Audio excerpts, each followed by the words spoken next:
कराची में 5 साल बच्चे से ज्यादती का मुलजिम गिरफ्तार। बच्चे के वालिद ने इंतजामिया पर मुलजिमान को भगाने का इल्जाम आयद कर दिया। खातून प्रिंसिपल समेत 3 अफराद के खिलाफ मुकदमा दर्ज करा दिया। बच्चे के नाना ने मामले पर स्कूल इंतजामिया का रवैया अफसोसनाक करार दिया। हलीम आदिल शेख ने जिम्मेदारों के खिलाफ सख्त कार्रवाई का मुतालबा कर दिया।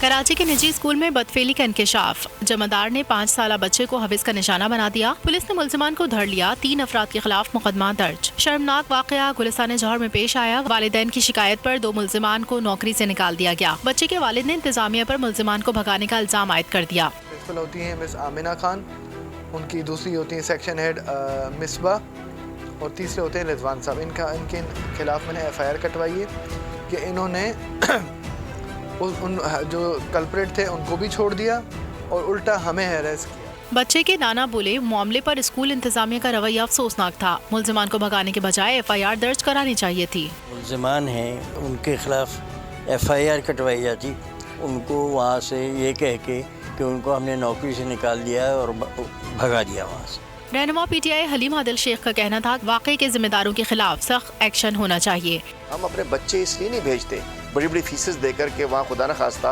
वहाँ उन पर नजर ना रखी जाए। इन्होंने CCTV नहीं दिया, मदद नहीं की, केस खराब करने की कोशिश की। DG प्राइवेट स्कूल्स मंसूब सिद्दीकी ने वालिदैन को इंसाफ का यकीन दिलाया। इंस्पेक्शन टीम की रिपोर्ट पर कार्रवाई का इंदिया दे दिया। सब्सक्राइब करें और बेल दबाएं ताकि कोई खबर रह न जाए।